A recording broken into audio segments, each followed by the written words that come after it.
Alors, aujourd'hui, nous avons 40 minutes pour approfondir un certain nombre de sujets. Le panorama est tellement vaste qu'on a dû faire des choix. Et pour faire ces choix, j'ai essayé de tenir compte de vos désirs, en tout cas de ce que vous avez exprimé en amont de cette réunion, notamment un aspect conjoncturel.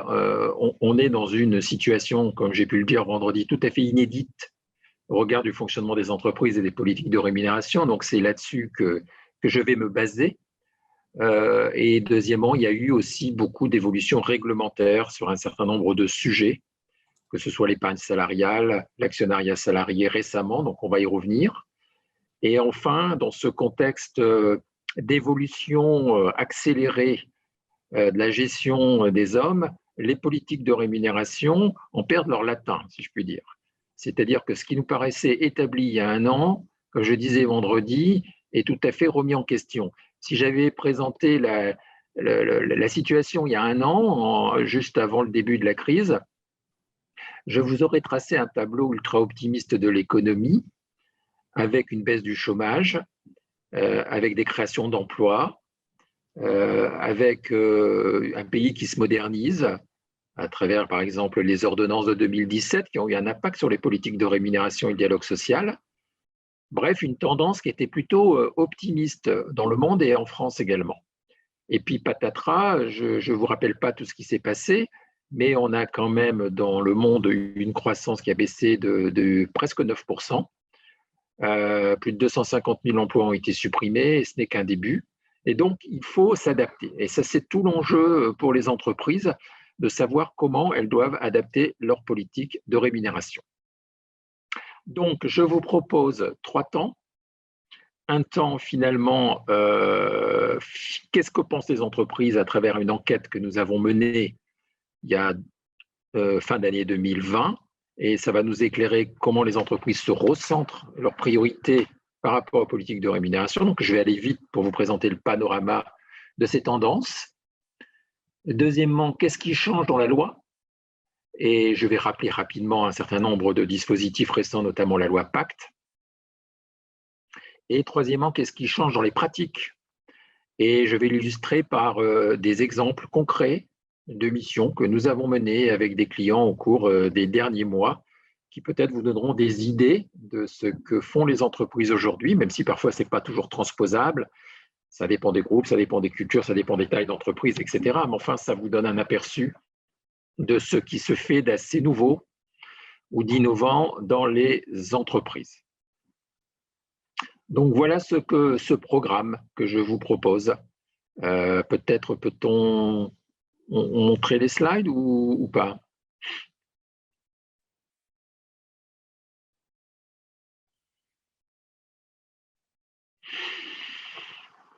Alors, nous avons ici effectivement, concernant l'évolution réglementaire, beaucoup de mots qui ressortent, prévoyance, retraite, actionnariat, abondement, rémunération, prime Macron, intéressement. On a eu en 2019-2020 quelques changements sur le front des rémunérations. La loi Pacte. Donc la loi Pacte, vous savez que c'est une loi fourre-tout qui parlait de 1000 choses, mais il y avait quand même beaucoup de choses intéressantes sur la rémunération et l'actionnariat salarié. Sur l'actionnariat salarié, on a un objectif ambitieux d'avoir en 2030 10% des salariés actionnaires de leur entreprise. Nous sommes actuellement dans le CAC 40 à 3,3% du capital détenu par les salariés. Et il y a 15 groupes du CAC 40 qui ont plus, entre 19 pour Eiffage, puis Bouygues, jusqu'à 1%. Bon. Donc ambitieux parce qu'aujourd'hui, les grandes entreprises sont équipées en actionnariat salarié, mais pas les PME. Et donc les PME, il y a une volonté dans cette loi d'accompagner les petites entreprises pour que les salariés deviennent actionnaires. Donc ça, c'est un premier point sur lequel je reviendrai. Le deuxième point, c'est l'épargne salariale, toujours dans la même idée d'aider les petites entreprises à favoriser l'intéressement. Et là, il y a eu des mesures assez positives à travers le forfait social, la suppression du forfait social. Concrètement, on a supprimé le forfait social pour l'intéressement des entreprises de moins de 250 salariés. Et on a supprimé le forfait social sur toutes les formes de versement d'épargne salariale pour les entreprises de moins de 50 salariés, que ce soit des versements volontaires, des abondements, de la participation, de l'intéressement. Donc, on a pris des mesures pour inciter les petites entreprises à les encourager à faire de l'intéressement, de la participation et de l'actionnariat salarié. On a également pris des mesures favorables à l'épargne retraite avec la création du plan d'épargne retraite qui vient remplacer ou en tout cas se substituer à ce qu'il y avait avant. On avait avant l'épargne retraite type PERCO, qui concernait tout le monde, tous les salariés, mais qui était facultatif. Les gens étaient libres d'investir sur un PERCO qui durait jusque leur date de départ en retraite. Et puis, nous avions pour des publics plus ciblés de cadres dirigeants ou de cadres supérieurs des articles 83, c'est-à-dire des régimes à cotisation définis pour leur permettre de se constituer une retraite supplémentaire par capitalisation. Tout ça a été restructuré. Alors, on a maintenant le plan d'épargne retraite avec un volet versement obligatoire, cotisation obligatoire de l'entreprise, c'est typiquement toujours les articles 83 à cotisation définie. Versement d'épargne salariale dans lequel on met tout ce qui est intéressement, participation, et puis versement des salariés à travers leur versement volontaire dans les dispositifs d'épargne salariale et d'épargne retraite. Donc on a un peu changé l'habillage, mais ça n'a pas changé fondamentalement grand-chose. Surtout, c'est pour favoriser la portabilité des dispositifs pour les salariés qui passent d'une entreprise à une autre et qui voudraient entre les indépendants, les salariés, il y avait des dispositifs cloisonnés, on a essayé d'un petit peu d'unifier tout ça. Donc, épargne salariale, épargne retraite. On a eu la prime Macron en 2019, après le mouvement des Gilets jaunes elle a été à nouveau proposée en 2020. C'est une prime pour les bas salaires qui était une réponse au mouvement des Gilets jaunes pour finalement permettre un rattrapage de pouvoir d'achat. Bon, voilà un peu ce que l'on a eu et puis bien sûr en 2020, mais je ne vais pas y revenir parce que ce n'est pas notre sujet, toutes les mesures sur l'activité partielle qui ont mobilisé énormément le législateur, multiples décrets, etc., épargne, activité partielle Covid, activité partielle de longue durée, mais vous connaissez ça très bien. Donc sur les rémunérations, on a quand même eu des bonnes nouvelles. Et la dernière en date, c'est la loi de finances 2021 qui a supprimé le forfait social sur l'abondement unilatéral de 20 à 10%. Alors l'abondement unilatéral, ça c'est intéressant pour notre sujet. Jusqu'ici, on avait un abondement de l'employeur qui, en contrepartie d'un versement volontaire d'un salarié, sur, par exemple, un plan d'épargne entreprise, un plan d'épargne retraite, voire un plan d'actionnariat salarié. L'abondement unilatéral que nous avons commencé à mettre en œuvre chez certains émetteurs, c'est la possibilité de donner des actions à tous les salariés sans qu'ils ne fassent aucun versement. Donc, c'est pour amorcer finalement un plan d'actionnariat salarié. Et de fait, tous les salariés deviennent actionnaires parce que l'entreprise le leur permet. Et j'ai actuellement une opération auprès d'un grand groupe de 210 000 personnes qui envisage de faire un abondement unilatéral à tout le monde dans la limite légale qui est de 2% du plafond de sécurité sociale, c'est-à-dire 822 €. Donc ça, c'est un point important qu'a permis également la loi Pacte. Et la dernière innovation de la loi Pacte, c'est la possibilité de porter la décote sur les plans d'actionnariat salarié de 20 à 30%. Vous savez, le principe de l'actionnariat salarié, j'achète une action 100, j'ai une décote de 20 pour le salarié, elle lui coûte 80. Et là, elle ne lui coûtera que 70. Et j'ai un client, pour ne pas nommer le groupe Crédit Agricole, qui a été un des premiers à accorder une décote de 30%, et ça a eu un effet tout à fait intéressant sur le taux de souscription. Les salariés ont bien compris le message. Ils ont compris que c'était quand même une aide supplémentaire de l'entreprise pour favoriser leur investissement en actions. Voilà ce qu'on peut dire sur les dernières évolutions réglementaires législatives. Elles sont favorables à l'épargne différée, à l'actionnariat salarié, à l'épargne salariale et à l'épargne retraite. Mais sur le front des plus classiques du salaire et des primes, la seule chose novatrice, ça a été la prime exceptionnelle de pouvoir d'achat, la prime Macron, Et enfin, sur le reste, je n'ai pas vu d'innovation récente. Voilà ce qu'on peut dire sur le panorama des changements réglementaires.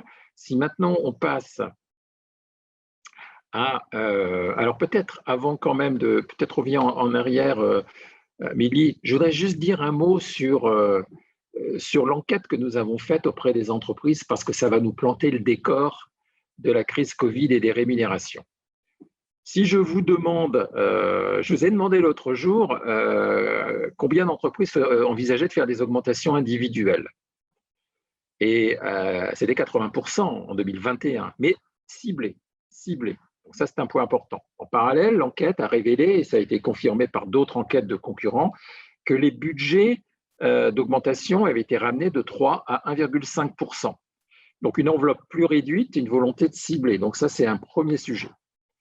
Autre point, l'intéressement. Combien d'entreprises, d'après vous, envisagent une baisse du montant de l'intéressement versé en 2021 au titre de 2020? D'après vous, est-ce que c'est 30, 60 ou 90? 60. Vous avez raison. 60. 61 exactement dans notre enquête.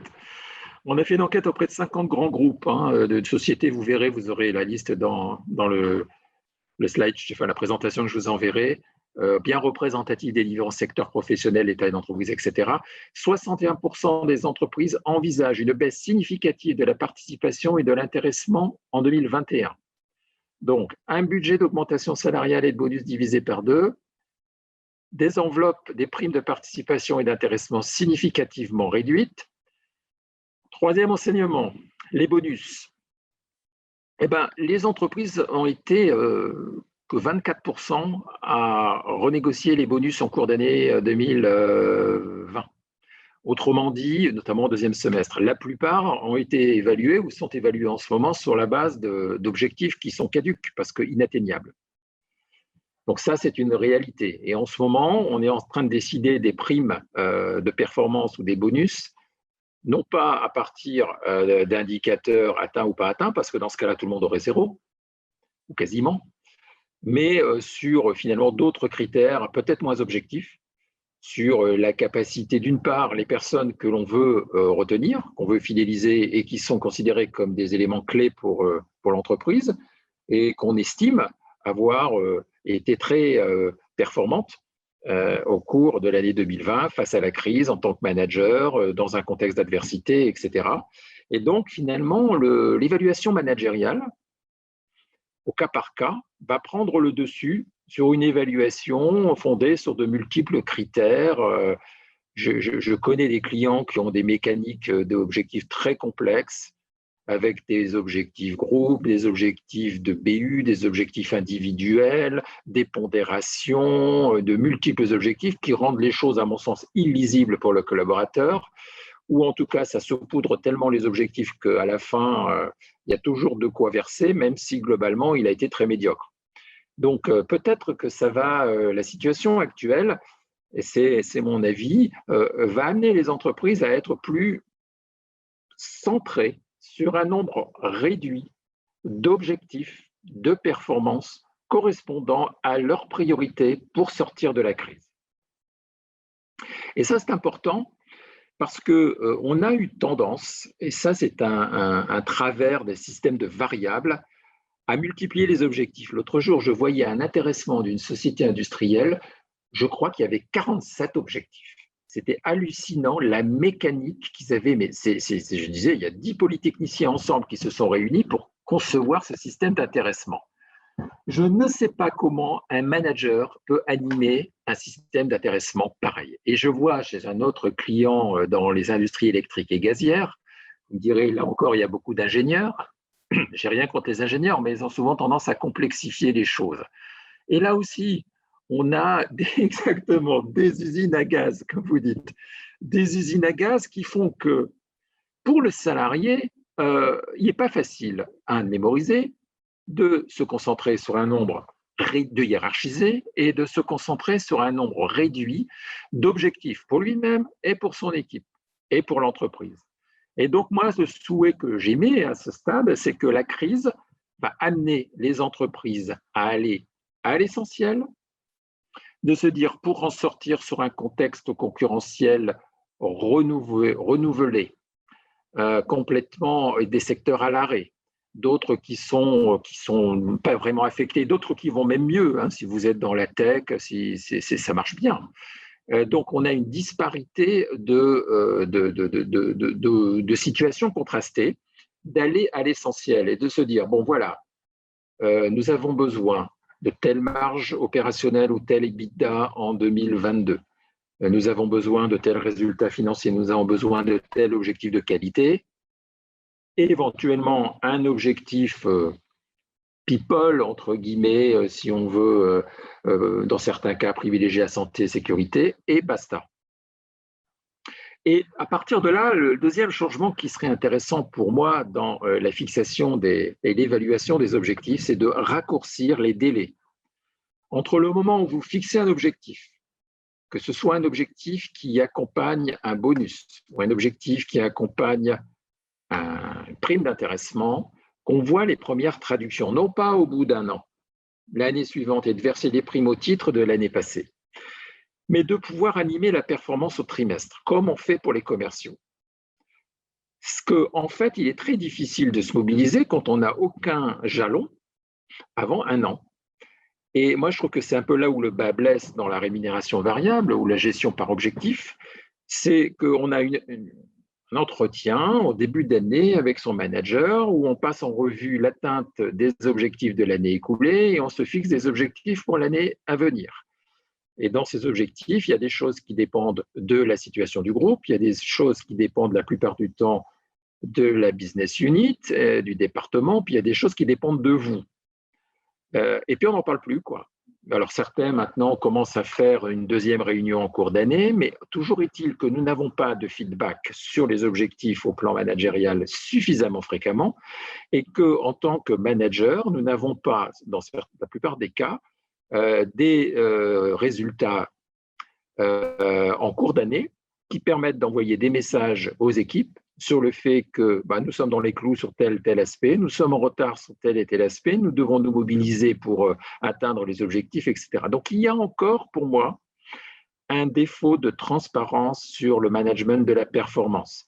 Je vous rappelle que le management de la performance, c'est quelque chose qui consiste à déployer une stratégie avec des objectifs groupes en termes de performance sur toute l'entreprise. Donc d'abord entre les différentes activités et les métiers, et au sein de chaque activité et métier, les différents niveaux hiérarchiques. Selon que vous êtes un manager d'une entité internationale, un manager de département français de 50 personnes ou un manager de proximité avec 3-4 personnes, ce n'est pas pareil. On ne peut pas vous fixer les mêmes objectifs. Parce qu'en fait, il y a un principe assez élémentaire en matière de gestion de la performance que vous devez connaître bien sûr, c'est qu'il faut intéresser les gens là où ils ont prise sur le résultat. Si j'intéresse un manager de premier niveau qui dirige 3 personnes sur l'EBITDA, qui mobilise 5000 personnes dans le monde entier, ou sur le résultat financier, il va pas voir concrètement, il ne va pas se représenter sa contribution à l'atteinte de l'objectif. Donc, il faut des objectifs qui soient à hauteur d'homme, sur lesquels j'ai prise, je peux agir et je peux défendre que j'ai fait des choses. Si je me fixe des objectifs dont l'atteinte dépend d'un service à côté en termes de moyens, et je pourrais toujours dire je n'ai pas pu le faire parce que je n'ai pas eu les moyens. Si on me fixe des objectifs trop macro, pareil, je dirais ça ne dépend pas de moi, moi je suis une contribution parmi 10 000. Et donc, ce que je veux dire, c'est qu'il faut fixer des objectifs. Plus vous êtes au sommet de la hiérarchie, plus les objectifs doivent être macro, liés aux résultats globaux, liés à la performance, liés à la marge d'exploitation. Plus vous descendez dans la hiérarchie, plus il faut adapter les objectifs. Ça, c'est un point très important. Donc, je résume. Des objectifs resserrés, des objectifs dont on voit les résultats plus fréquemment, et troisièmement, des objectifs plus proches de la contribution ou de l'action des uns et des autres. Enfin, des objectifs incitatifs, c'est des objectifs au minimum un mois de salaire. Après, ça monte en fonction des responsabilités, 2, 3 mois, voire 6 mois pour des dirigeants. Mais si vous donnez un objectif qui va se traduire par 1 000 € à la sortie, ce n'est pas ça qui va faire changer le comportement des gens, leurs priorités, qui va les amener à travailler différemment, à se remettre en question. Donc, un minimum de 8% de la rémunération annuelle brute pour que l'on ait quelque chose au bas de l'échelle managériale qui soit mobilisateur et qui peut monter, avec éventuellement, si la surperformance qui peut être rémunératrice, si vous dépassez vos objectifs, il ne faut pas hésiter à payer plus. En matière de fixation d'objectifs, il vaut mieux fixer des objectifs ambitieux, même si la personne n'a atteint que 90% d'un objectif ambitieux, lui verser 100% de la prime, que de lui fixer un objectif atteignable et lui verser 100% de la prime si elle atteint 100%. Parce que quelqu'un qui se sera rapproché de l'atteinte d'un objectif ambitieux aura fait mieux pour l'entreprise que quelqu'un qui aura simplement atteint une prime assez facile, un résultat facile à obtenir. Donc voilà un petit peu le résumé. Alors, donc ça, c'était effectivement la partie des objectifs qui ressortent de cette enquête, parce que priorité pour les entreprises, c'est faire en sorte que la rémunération accompagne la performance et permette aux entreprises de sortir de la crise. 56% des entreprises nous ont dit qu'elles envisageaient des changements structurels dans leur politique de rémunération. Alors lesquels? C'est peut-être revenir sur certains éléments en termes d'augmentation générale, augmentation individuelle. Je l'ai dit l'autre jour, il y a pour les non-cadres la volonté de préserver le pouvoir d'achat, pour les cadres des objectifs individualisés et plus sélectifs. Utiliser aussi un certain nombre d'éléments de périphériques de rémunération plus qu'avant, et ça revient à ce que je disais par rapport aux évolutions réglementaires du début, épargne salariale, actionnariat salarié, dès lors qu'on a moins à distribuer en termes de budget d'augmentation ou de bonus, les entreprises vont devoir valoriser tous les éléments qui sont à leur disposition, l'abondement pour l'épargne salariale, la prise en charge des frais de gestion pour tout ce qui est épargne salariale, l'actionnariat salarié à travers la décote, à travers les abondements, l'épargne retraite s'il y a un PERCO, etc., la mutuelle prévoyance. Donc ce sont des éléments qui reprennent de la valeur parce qu'il va falloir maintenant passer à une mode de communication sur la rémunération globale. Et enfin, dernier point, si l'on veut réussir à gérer la performance, il faut éviter les redondances. Aujourd'hui, moi, j'ai vu des entreprises qui fixaient les mêmes objectifs au plan de bonus, un intéressement et aux conditions de performance des stock options ou des actions de performance. Par exemple, les l'EBITDA ou le résultat net. On paye 3 fois la même chose. Et comme je le disais, ça, c'est des objectifs macro. Autant on peut le comprendre pour des dirigeants qui ont des stock options ou des actions de performance, autant pour l'intéressement, on peut aller vers des objectifs plus, entre guillemets, people, centrés sur la qualité, sur la santé-sécurité, sur l'équilibre, la parité femmes-hommes. Autant sur les objectifs individuels de performance, il faut qu'il y ait une partie liée à la performance globale, mais de plus en plus d'objectifs individuels sur d'évolution de comportement. Parce que le problème, ce n'est pas tant le quoi, mais le comment. Beaucoup de gens se focalisent sur l'atteinte d'objectifs à tout prix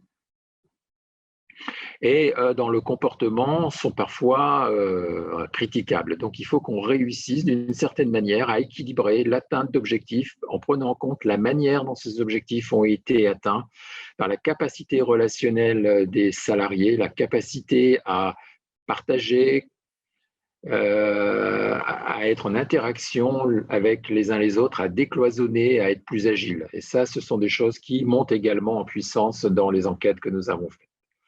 Donc voilà le deuxième élément que je voulais partager avec vous, les tendances marché, enfin les tendances telles qu'elles ressortent de notre enquête. Vous verrez les résultats détaillés de cette enquête dans le slideshow que je vous enverrai. Et je voudrais maintenant me polariser sur un certain nombre de cas concrets intéressants, parce que je les ai trouvés un peu en rupture, un peu innovants par rapport à ce que l'on fait depuis des années, parce que c'est vrai que dans les politiques de rémunération, ce qui existe depuis 20-25 ans. C'est depuis les années 90 qu'on a mis en place la rémunération au mérite. C'est qu'en 86, on a créé l'actionnariat salarié. L'intéressement, c'est déjà plus ancien, mais on n'a pas vraiment révolutionné les choses. Mais peut-être que cette année, à la faveur de la crise, on va voir des choses nouvelles et intéressantes surgir. Donc voilà, on va peut-être remettre la présentation pour accompagner cette troisième partie. Je rappelle rapidement la boîte à outils dont vous disposez au niveau des systèmes de rémunération variable. La question importante, c'est qu'est-ce qu'on veut reconnaître? Et en fonction de ça, on choisit le bon dispositif. Autrement dit, qu'est-ce que je paye au travers du salaire? Qu'est-ce que je paye au travers du bonus? Qu'est-ce que je paye au travers de l'intéressement, du plan de stock option, du plan d'action de performance? C'est des questions alimentaires, mais il ne faut jamais les oublier parce qu'aujourd'hui, je constate encore que vous avez des mécanismes d'évaluation où on n'est pas clair sur ce qu'on paye entre une augmentation individuelle et un bonus. Pour moi, l'augmentation individuelle, elle rémunère les compétences mises en œuvre dans le job, le développement des compétences et bien sûr les responsabilités prises par quelqu'un. Mais c'est surtout par les compétences, la contribution que l'on peut décider ou pas d'augmenter les salaires. Par contre, au niveau de tous les éléments variables, de rémunération variable, ce qu'on paye, c'est une performance. Une performance, on la mesure par des résultats, l'atteinte de résultats, l'atteinte d'indicateurs fixés préalablement. On ne la mesure pas par des efforts. Ce n'est pas parce que quelqu'un a été de bonne volonté, a fait preuve d'engagement, mais on ne mesure pas ses résultats là-dessus parce que les résultats, ils sont tangibles. Donc, ce qu'on veut reconnaître, ça peut être soit la performance globale de l'entreprise, et là, vous disposez de la participation, de l'intéressement, de primes exceptionnelles ou dans certains groupes américains de profit sharing. Pour ce qui est de la participation, c'est la loi, au-delà de 50 salariés. L'intéressement, c'est facultatif. Vous pouvez décider de mettre en place un accord d'intéressement et c'est vous qui choisissez les critères de performance dont on parlait tout à l'heure, le mode de répartition de cet intéressement, soit proportionnel au salaire, soit à la présence. Les primes d'exceptionnel, on va en parler tout à l'heure, c'est à vous de décider l'événement qui va susciter cette prime et pour qui. Donc ça, c'est pour gratifier les salariés d'une performance globale, c'est-à-dire augmentation de ses résultats, augmentation de ses parts de marché, augmentation de la satisfaction de ses clients, réorganisation réussie, mise en place d'un système d'information qui change l'organisation, etc., etc. Après, on peut aller plus finement dans la performance d'une activité, voire d'un établissement. Et ce qu'on ne dit pas assez, c'est qu'il est possible de mettre en place des accords d'intéressement par établissement. On n'est pas obligé d'avoir juste un accord d'établissement pour une entreprise. On doit pouvoir, la loi le permet, mais on permet même des accords d'intéressement projet. Il permet même des accords d'intéressement dans le cadre d'une unité économique et sociale entre des sociétés différentes. Donc l'intéressement est très souple d'un point de vue légal. Pour rémunérer la performance d'une activité, on a le bonus annuel. Le bonus annuel comporte des objectifs sur l'EBITDA de tel département, recherche, développement, par exemple, qui vont venir compléter les résultats groupes et les résultats individuels. Une chose qu'on ne fait pas assez, c'est la prise en compte d'une performance d'une équipe à travers des primes d'équipe et des primes de projet. Dans certaines activités, je pense, dans des activités de gestion, par exemple dans des services de compagnie d'assurance, etc., il est très difficile pour moi de dissocier la performance d'un tel par rapport à un tel autre. Et on a plutôt intérêt, selon moi, à verser une prime d'équipe s'il y a un indicateur intelligent pour l'équipe, comme le taux de traitement de dossiers dans des délais, etc., est collectivement atteint. Alors, vous me direz, il y aura peut-être 30% de tirs au flanc dans cette équipe qui vont bénéficier d'une prime, mais peu importe, je pense que ça permet de maintenir une solidarité au sein d'une équipe, idem pour une prime de projet. Quand vous avez un projet de transformation, système d'information, nouvelle organisation, etc., qui mobilise des ingénieurs, des financiers, qui mobilisent des RH, etc., des gens qui dépendent de directions différentes, ce n'est pas évident que tous ces gens-là vont collaborer entre eux. Ça dépendra aussi de la qualité de la gestion de ce projet. Ce n'est pas évident qu'ils vont tenir les délais. Ce n'est pas évident qu'ils ne vont pas exploser les budgets. Et ça, s'ils le font, une prime de projet, c'est généralement très très bien vécu et très encourageant, c'est une reconnaissance. La performance individuelle, la performance personnelle, elle est évidemment au cœur des systèmes de rémunération des forces de vente, à travers les commissionnements, à travers les primes de performance pour les commerciaux. Mais ça se complique un peu parce que le système de vente aujourd'hui distingue oui, vous avez raison. Souvent, les primes se versent au terme du projet sans en avoir fait la promotion en amont. C'est un peu le côté discrétionnaire de la prime exceptionnelle. C'est seulement à la fin, si tout va bien, qu'on décide de la verser. C'est différent d'une prime où on annonce quelque part des objectifs qui, s'ils sont atteints, seront versés. Alors, je reviens aux commerciaux avec l'Internet, avec le multicanal.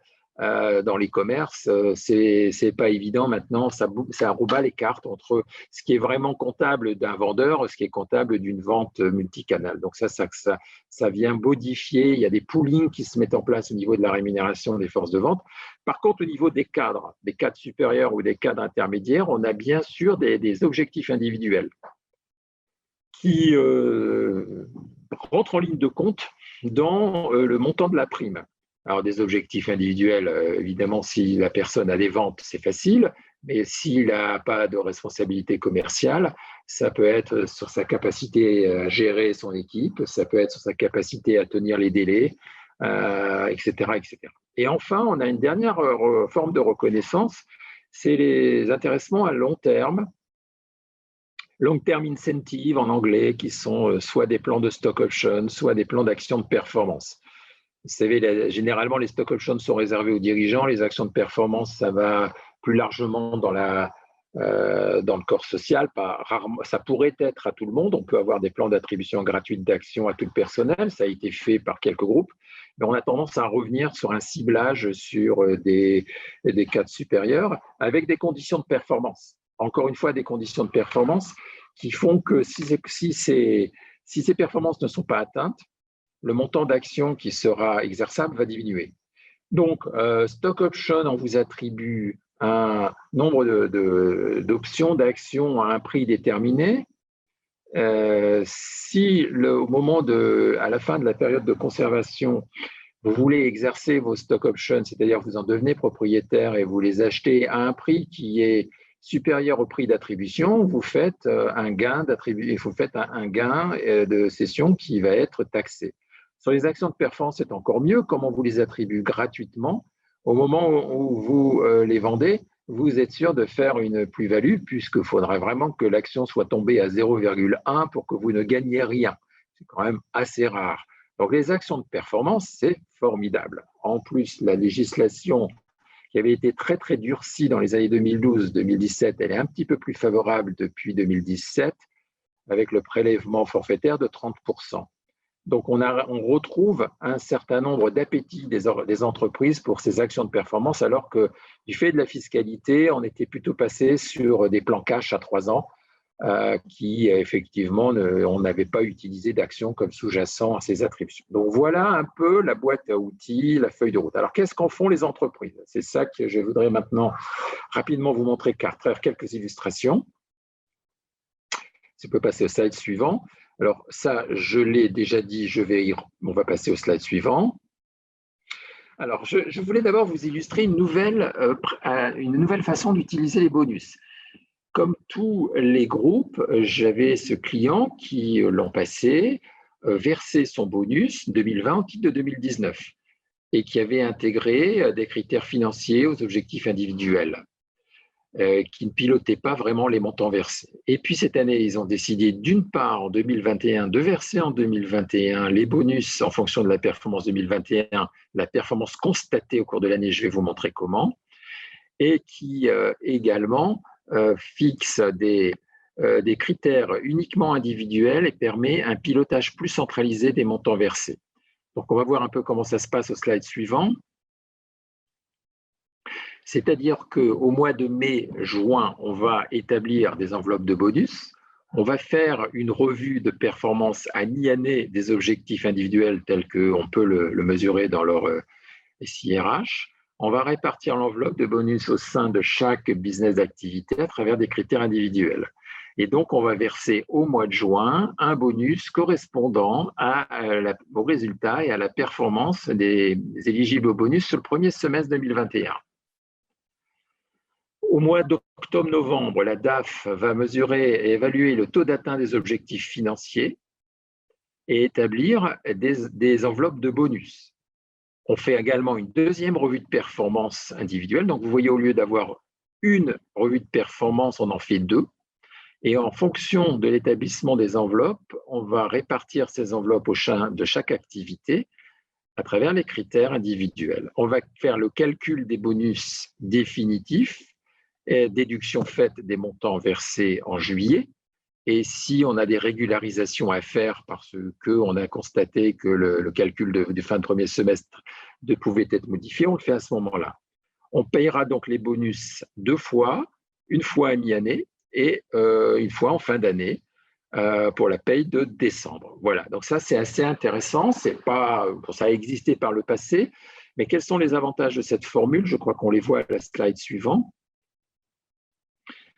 C'est que ça va faire évoluer, voilà, vous avez raison, une mobilisation managériale plus forte pour bien définir et mesurer les gains, c'est-à-dire fixer bien sûr des objectifs annuels, deux rendez-vous d'évaluation des objectifs individuels et des tendances de performance qui vont pouvoir être cadrées dès le milieu d'année, c'est-à-dire que si ça ne va pas bien pour quelqu'un, on ne va pas attendre l'année suivante pour le lui dire.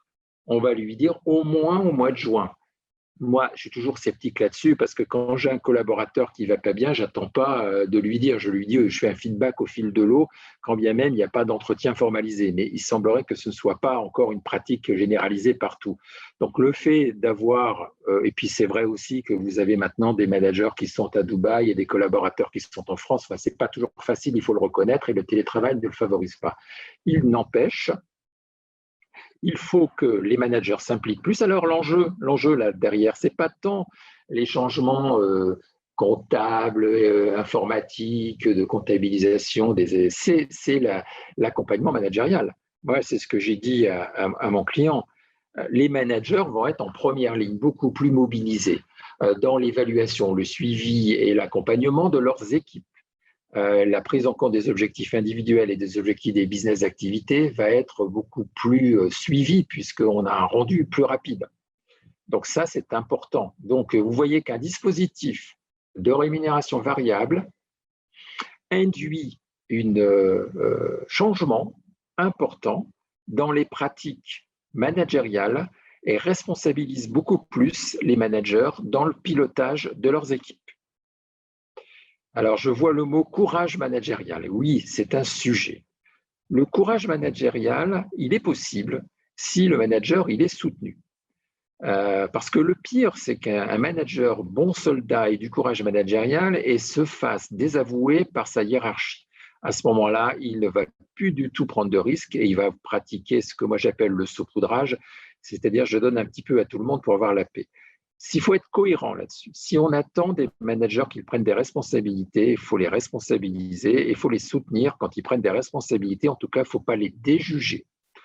Et si on leur envoie ces messages et qu'ils sont assurés d'être soutenus par leur hiérarchie, quand ils font des choix d'augmentation, enfin des choix quels qu'ils soient d'ailleurs, ils vont être soutenus par leur hiérarchie et si vraiment il y a que des choses aberrantes, bon, ça se discute, mais s'il y a des choses qui correspondent à leur choix, il faut les soutenir. Donc effectivement, il y a quelque chose à transformer là-dessus. Donc, rapprocher l'évaluation de la performance. Je paye dans l'année les bonus de l'année. Responsabiliser les managers en les mettant beaucoup plus au contact de leurs équipes et plus en prise avec l'évaluation des objectifs pour pouvoir rectifier le tir à temps et non pas attendre 12 mois pour dire bah tiens, c'est pas de chance, on n'est pas dans les clous cette année. Ah bah on reverra ça dans un an, on va changer les objectifs et puis on a perdu 2 ans.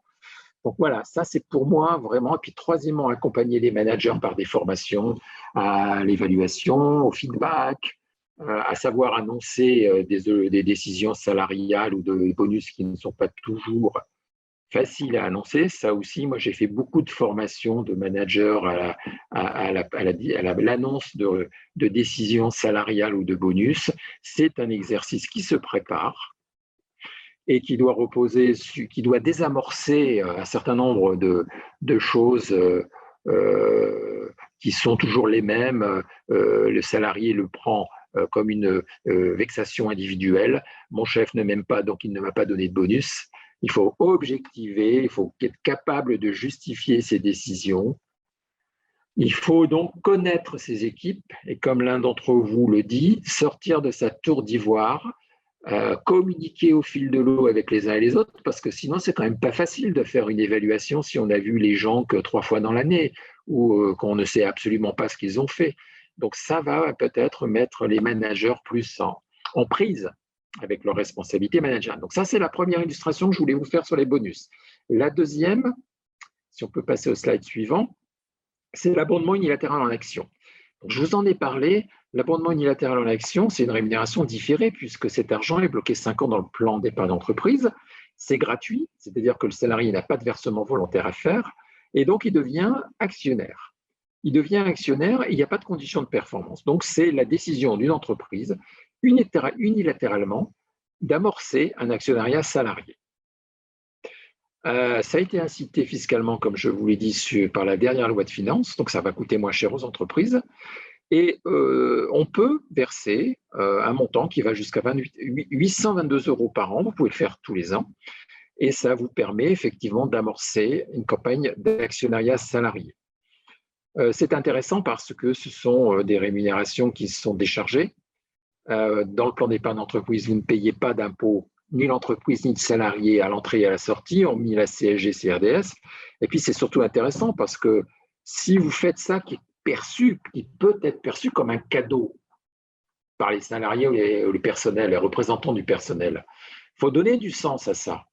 Alors, il y a 2 écueils en termes de communication. Le premier, c'est que les salariés vous disent « Mais pourquoi me faites-vous un cadeau bloqué 5 ans? Moi, je voulais une augmentation tout seul, tout de suite. » Premièrement. Donc, pourquoi me faites-vous un cadeau et pourquoi ne me faites-vous pas une augmentation de salaire? C'est les 2 biais qu'il s'agit de contourner au niveau de la communication. Généralement, quand on le fait, il faut le lier à un plan stratégique.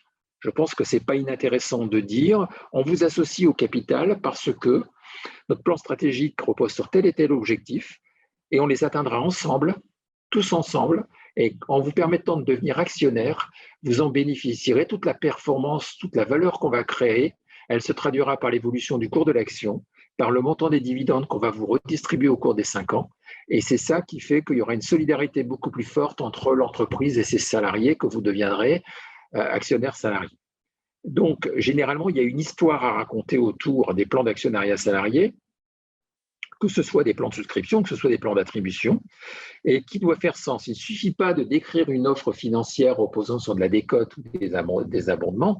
À mon sens, il faut raconter une histoire motivante qui donne envie aux salariés de devenir associés à l'entreprise comme actionnaires. Donc ça, c'est la deuxième piste. J'en parle parce que c'est la plus récente, c'est l'abondement unilatéral en action. Puis, on a aussi imaginé, mais ça c'est une idée que mon équipe et moi avons imaginé à cause de la crise, si on fait des augmentations individuelles de plus en plus sélectives, que deviennent les autres salariés? 0% d'augmentation de salaire, des bonus réduits, des intéressements qui ne vont plus rapporter. Moi, je crains qu'on démobilise l'essentiel du corps social. Alors, je suis d'accord pour l'individualisation, la sélectivité, mais je pense qu'en parallèle, il faut donner une perspective à l'ensemble des salariés. Alors, vous me direz, il y a déjà l'intéressement. Oui, mais l'intéressement, c'est versé 1 an après. Moi, je pense qu'il faut pouvoir rendre compte de l'avancement des objectifs tous les trimestres. Donc, vous créez une prime supplémentaire. Oui, parce qu'elle est sous condition de performance. Et c'est une décision unilatérale de l'employeur qui va permettre tous les mois de dire nous sommes sur la bonne voie du rétablissement de la sortie de crise, mais nous avons une faiblesse sur tel aspect, on doit se mobiliser. Donc, par pragmatisme et par souci d'embarquer tout le monde dans l'entreprise, on a imaginé cette prime exceptionnelle de mobilisation collective qu'on doit pouvoir élaborer très vite. Il faut faire un audit des enjeux de performance de l'entreprise, interroger les dirigeants, définir ce qui existe déjà pour ne pas faire de la redondance et définir des critères de performance peu nombreux, parlants, qui vont être faciles à mesurer, qu'on va communiquer tous les trimestres et verser la prime tous les trimestres. Et quand on sera sur la trajectoire de la sortie de crise, on n'aura plus besoin de cette prime exceptionnelle de mobilisation collective. Je vous laisserai réagir sur cette idée qui n'a pas encore trouvé de traduction, mais dans laquelle je crois assez pour accompagner les entreprises dans les mois et les années qui viennent. Voilà. Et le dernier exemple, c'est un sujet peut-être plus douloureux, c'est la refonte des statuts sociaux. Puisque vous avez beaucoup d'entreprises qui nous disent on n'a pas tellement de choix, il faut qu'on réduise la base salariale. Alors, soit on fait un gel des salaires, mais ce n'est pas toujours facile, soit on va aller supprimer un certain nombre de primes, on va supprimer un certain nombre d'indemnités qui sont mieux disantes par rapport à la convention collective, ou on va supprimer des avantages. Alors, il faut savoir que depuis les ordonnances 2017, vous pouvez déroger à la convention collective, vous pouvez supprimer des avantages de rémunération si vous signez un accord collectif, un accord d'entreprise majoritaire avec vos partenaires sociaux. Ça, c'est important. Si, par exemple, vous voulez supprimer une prime d'ancienneté, parce que vous considérez que pour les futurs entrants dans l'entreprise, ça ne fait pas sens. Je fais un groupe fermé pour ceux qui en ont bénéficié, bien sûr, on ne va pas revenir dessus, mais pour les futurs recrutés dans l'entreprise, vous considérez qu'accorder 1% d'augmentation de salaire tous les ans pendant 15 ans au motif qu'ils ont pris une année tous les ans, ce n'est pas forcément pertinent. Et du fait de l'obsolescence des compétences aujourd'hui, il vaut mieux mettre l'accent sur d'autres primes, d'autres systèmes de rémunération variable. Vous pouvez tout à fait négocier dans votre entreprise un accord d'entreprise collectif majoritaire avec vos organisations syndicales. Alors ça, c'est une piste. Nous le faisons actuellement pour une entreprise et nous l'avons fait récemment pour un grand groupe international dans tout ce qui est agroalimentaire. Également, il existe l'accord de performance collective, qui est également un accord majoritaire qui présente un avantage, c'est que vous pouvez prendre des décisions salariales, par exemple de passer en 4/5e en réduisant la rémunération d'un 5e, par exemple. Habituellement, quand vous faites ça, et on l'a fait, moi je l'ai vécu en 2009 là, dans le cabinet où je travaillais, mais on m'avait demandé de signer un avenant au contrat de travail. J'avais signé un avenant au contrat de travail et pendant 6 mois, j'ai été payé 4/5e. Pour autant, maintenant, avec l'accord de performance collective, ça s'impose à tout le monde. C'est-à-dire qu'une personne qui refuserait de signer l'avenant de son contrat de travail serait licenciable.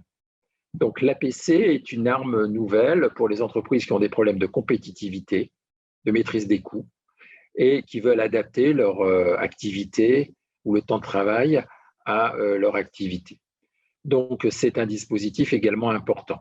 Alors encore une fois, on ne fait pas ce genre de dispositif en catimini, en tête-à-tête avec les syndicats, sans s'appuyer sur les managers, sans informer les salariés sur les raisons de ces changements. Si vous ne donnez pas une information économique objective, imparable, pédagogique et claire qui explique pourquoi vous faites ça, vous n'y arrivez pas. Et deuxièmement, il faut qu'il y ait des contreparties pour les salariés. Si je renonce à une prime d'ancienneté, qu'est-ce qu'on me met en vis-à-vis ? Et l'exemple suivant est intéressant. Je vais vous montrer ce qu'on avait fait chez un groupe du luxe, qui était un accord qu'on avait appelé SCOT, salaire, carrière, organisation du temps de travail. En fait, c'est une organisation qui avait besoin de revoir l'organisation du temps de travail et de faire travailler les gens plus tôt le matin, plus tard le soir, avec donc de nouveaux horaires. Elle avait aussi besoin donc de souplesse, ça c'est clair au niveau de la gestion des temps, mais en contrepartie, elle a permis aux salariés d'avoir plus de RTT à leurs mains, alors qu'avant, ils étaient pour la plupart dictés par l'employeur. Elle leur a mis en place un compteur de récupération. Elle a reconduit l'accord sur les congés. Elle a mis en place un barème de congés d'ancienneté et elle a ouvert des aménagements de fin de carrière. Donc, il y avait quand même des choses intéressantes pour pour les salariés en contrepartie d'une souplesse plus grande accordée sur l'organisation du temps de travail. Et surtout, ce qui est intéressant, elle avait mis en place des évolutions de rémunération associées à la progression professionnelle avec des pas, des paliers qui faisaient que quand on pouvait démontrer un certain nombre de compétences, on avait un niveau de rémunération qui augmentait automatiquement. Donc, je passerai le détail, mais ça, c'était intéressant puisqu'on avait constaté dans cette entreprise que vous aviez des gens qui étaient recrutés à 55 ans à un niveau de salaire d'embauche d'un débutant qui entrait sur le marché à 20 ans. Et il n'y avait pas finalement de prise en compte des parcours professionnels, des compétences dans le métier. Et toute cette logique a été finalement très bien perçue par les salariés. Et je dirais, a fait passer la pilule du fait que les aménagements de temps de travail n'étaient pas toujours confortables, au fait de commencer à 6 heures le matin et pour l'équipe de nuit de terminer à 21 heures. Donc voilà un exemple, temps de travail versus carrière et rémunération. Peut-être sur le slide suivant. Donc il y avait plus de souplesse dans la gestion des temps de travail et de congé. Donc on avait élargi l'ouverture des ateliers avec une amplitude horaire quotidienne plus grande. On avait des moyens pour s'adapter à une demande qui était très forte, donc on a mis en place 3 rythmes de travail sur la base du volontariat, ça n'était pas imposé. Ceux qui étaient dans le rythme central pouvaient le garder, mais s'ils choisissaient de passer sur le rythme du matin ou sur le cycle de l'après-midi, ils avaient des compensations financières. On avait besoin d'éviter les à-coups de fabrication et donc on a assoupli la gestion des congés et du temps de travail. Et il y avait des spécificités sur l'emploi des seniors qui avaient amené l'entreprise à mettre en place un accord spécifique de fin de carrière. Donc, vous voyez, c'était assez large. On voit que la rémunération est au cœur de beaucoup de sujets sur toute la carrière, sur les fins de carrière, sur le temps de travail, sur l'équilibre vie privée, vie professionnelle. On n'a pas là une rémunération qui est que quantitative, comme l'image, on en a un peu trop facilement, les champions d'Excel qui ne se soucient pas de la dimension de l'organisation, qui ne se soucient pas de la dimension psychologique ou de la dimension sociale. Et ça, c'est un des aspects sur lesquels, chez Alixio, on est très soucieux, c'est-à-dire que quand on a un projet de rémunération, et qu'il y a une information-consultation ou une négociation d'accord d'entreprise, on travaille avec nos collègues spécialistes de la négociation collective ou des relations sociales, et on travaille avec nos collègues du change management pour accompagner ces transformations auprès de toute la ligne hiérarchique, et on met un souci très important dans la communication sociale, parce que la rémunération est souvent... comment ça, les champions d'Excel? C'est vrai que dans les Compenben, on a un peu cette réputation de s'amuser de passer beaucoup de temps sur des fichiers Excel. Et moi, je dis que c'est un peu réducteur. La fonction de Compenben est au cœur de la fonction RH. Elle doit prendre en compte tous les aspects, que ce soit la relation sociale, la communication et l'organisation. Et c'est ça qui fait qu'on aura un input important dans les politiques de rémunération. Peut-être un dernier slide, je ne sais pas si on reste. Non, voilà, je vais terminer. Je présentais simplement l'équipe que je dirige. Donc, nous avons Loïc Saroul, qui est un vrai spécialiste, qui a fait 20 ans chez Onuit des politiques de rémunération variable, de rémunération de force de vente et de classification. Abdel Akrim, qui est lui un spécialiste de la gestion de la paye et des primes. Nafissa Alaoui, plus spécialisé dans les aspects classification, et Guillaume Lefebvre, plus spécialisé dans les aspects d'actionnariat salarié et d'épargne salariale. Voilà, j'ai parlé longtemps, j'ai pris au vol un certain nombre de vos réactions, mais j'aimerais maintenant pouvoir vous écouter pour échanger.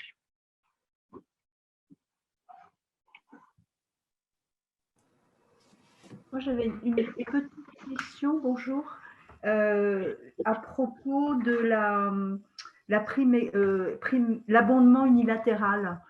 Est-ce qu'il peut être individuel ou est-ce que c'est toute l'entreprise? Est-ce que ça peut être par établissement, par catégorie socio-professionnelle? Voilà, je ne sais pas. Non, il est assez uniforme. D'accord. Il est uniforme, oui. Et donc, c'est un peu sa faiblesse, si vous voulez. Quand on fait des abondements classiques, on peut quand même moduler en fonction des versements, c'est-à-dire que et favoriser les bas salaires parce qu'on donne 100% d'abondement sur des versements de jusqu'à 1000 euros, donc on favorise ceux qui ont un pouvoir d'achat ou d'épargne plus bas, et on peut réduire 50% ou 30% pour éviter évidemment de donner trop d'abondement aux hauts salaires. Pour autant, sur l'abondement unilatéral, c'est uniforme, vous avez moins de souplesse. Donc l'objectif, il est simple, je veux que tous mes salariés deviennent actionnaires, d'accord, sans débourse quoi que ce soit, et je leur verse une somme qui va être versée sous forme dans un plan d'épargne entreprise, dans un fonds commun de placement d'entreprise, et ils vont donc détenir des parts de FCPE. Et après, rien n'empêche, sur cette base-là, de mettre en place d'autres formules d'actionnariat salarié, soit par attribution, soit par des plans de souscription où les salariés pourront faire des versements volontaires, mais ils auront déjà été, je dirais, imprégné d'idées d'actionnariat salarié grâce à cet abondement qu'on peut appeler d'amorçage. Il est unilatéral parce que c'est juste l'employeur qui paye, mais c'est aussi une façon de dire vous ne faites rien, vous devenez actionnaire. Et donc, je vais communiquer avec vous, vous allez savoir comment ça marche, et vous pourrez éventuellement, si vous faites un vote direct, les solliciter pour voter à l'Assemblée générale ou par l'intermédiaire du conseil de surveillance du FCPE. Vous suggériez de le lier à un plan stratégique. Ça pourrait aussi être en récompense ou ça peut aussi aider à faire passer des NAO douloureuses. Oui, voilà, tout à fait. Si vous ne pouvez pas donner d'augmentation ou de prime, c'est une forme de rémunération différée. Bon, il y a quand même 10 cas de sortie anticipés, je vous le rappelle, dont l'acquisition de la résidence secondaire, etc., qui font que ce n'est pas de l'argent complètement bloqué dans les pays étrangers. On a beaucoup moins de cas de sortie qu'en France.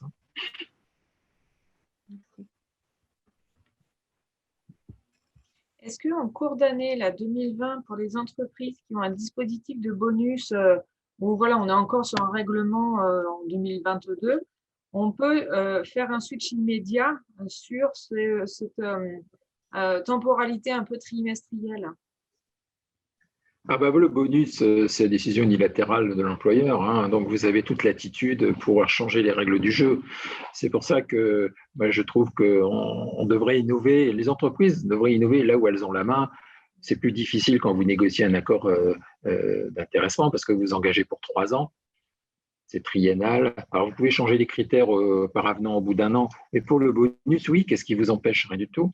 C'est à vous de… S'il y a situation d'urgence et que vous voulez mobiliser vos salariés sur, je ne sais pas moi, le développement de telle activité parce que la crise vous oblige à des diversifications, vous mettez le paquet là-dessus.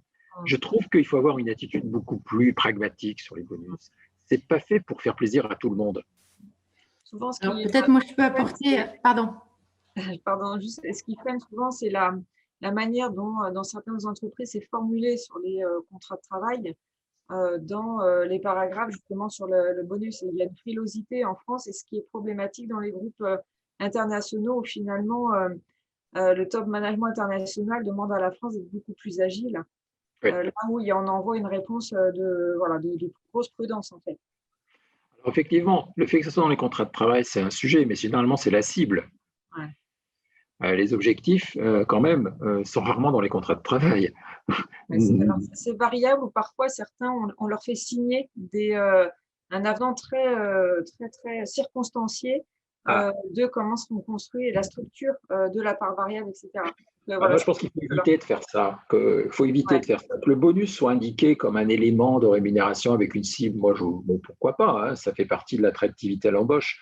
Mais après, il faut qu'entre le manager et le salarié, chaque année, on se repose la question des objectifs. Oui, bonjour à tous. Moi, je voulais apporter un témoignage justement chez Lafarge en 2020. C'est ce qu'on a fait, les bonus trimestriels. En fait, on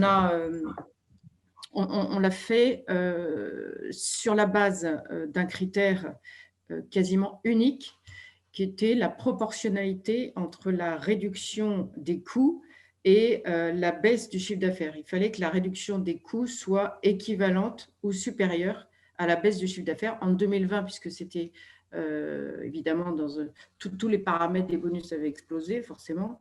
les paramètres habituels. Donc, on a substitué à ce critère unique, trimestriel, calculé au trimestre, pour que la baisse des coûts et la baisse du chiffre d'affaires, eh bien, on ait un critère de performance sur ce point. Donc ça, on l'a fait, mais c'était justifié. En fait, on s'est débarrassé un petit peu de toutes les contingences que soulève Emmanuel et qu'on aurait certainement eu à gérer en disant bah, c'est la crise, voilà ce qu'on fait. Bon. Donc ça a plutôt été bien perçu. Il n'y a que les commerciaux qui ont gardé des critères plus classiques, parce que aussi il y a un formalisme aussi avec les commerciaux tous les ans, etc. Bon, voilà. Mais en tout cas, c'est ce qu'on a fait avec une régule qui a été faite en janvier 2021, puisqu'il fallait quand même, voilà, il y avait quand même des critères santé, sécurité, etc. Donc, on a fait un panachage entre un bonus trimestriel et le critère santé, sécurité qui est resté annuel, et donc avec une régule de bonus en janvier. Donc ça, c'est quelque chose qui a plutôt fonctionné, qui a plutôt été bien accepté, mais dans un contexte de crise. Voilà. Après, je pense qu'il faut transformer l'essai, peut-être pour le rendre pérenne, si c'est… voilà. L'autre témoignage que je voulais donner, c'est que, pas du tout à cause de la crise du Covid, on avait un régime de protection sociale, et notamment de prévoyance, extrêmement bénéficiaire. C'est-à-dire qu'il y avait des réserves qui étaient liées à l'accumulation pendant 30 ans de statut bénéficiaire du régime de prévoyance. Et ce que l'on a fait au cours d'une négociation, on a proposé de faire un moratoire de cotisation, c'est-à-dire qu'on a puisé dans les réserves excédentaires 1 an de cotisation qu'on a reversé, donc c'est un remboursement d'1 année de cotisation à tous les salariés. Donc ça a été super bien perçu. Ça nous a permis de vendre ce qui était moins sympa à vendre. Mais en tout cas, s'est passé avec l'assureur, il ne devait pas être ravi. Pardon ? L'assureur ne devait pas être ravi. Oui, bon, bah voilà, c'était quand même des réserves de l'entreprise. Donc, le régime est bénéficiaire. Non, c'est bien. On prend dans les réserves et on finance un remboursement de cotisation sociale. Et donc, c'était du net pour les salariés. Donc, ça a été plutôt bien perçu, que c'était que du bonus, quoi. Voilà, je voulais juste donner ces 2 témoignages. Mais en tout cas, merci de cet atelier. J'ai trouvé qu'il y avait énormément d'idées et énormément de choses intéressantes. Non, mais vos 2 exemples sont très bons, je trouve. Effectivement, moi, quand je parlais de ma prime exceptionnelle de mobilisation collective, c'était dans cette idée-là. C'est-à-dire que la crise, c'est vraiment un moment inédit, imprévu, et donc dans ces circonstances exceptionnelles, il faut une réponse exceptionnelle. Voilà. Et si vous liez baisse des parts de marché, des coûts avec les ventes ou les parts de marché, c'est ça? Moi, ça fait sens pour les collaborateurs. Je pense que les gens sont capables de s'adapter à une situation exceptionnelle sur un objectif simple. Oui, alors voilà. que quand tout va bien, on sophistique, on complique d'une année à une autre, et puis on finit par des choses qui deviennent franchement un empilement, on ne voit plus le sens général, c'est une tendance naturelle.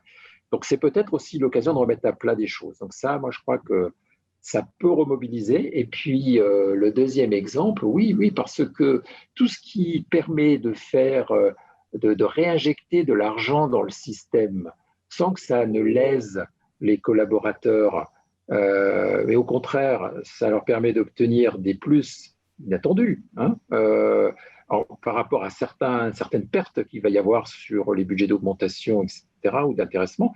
Je pense que c'est démontrer que l'entreprise vise l'intérêt du collaborateur autant que l'intérêt des comptes de l'entreprise. Enfin, elle n'est pas uniquement perçue comme du côté des actionnaires et jamais du côté du social et des collaborateurs. Ça, c'est excellent. C'est une excellente idée. Si vous avez d'autres exemples, nous sommes tous preneurs de ce type de proposition.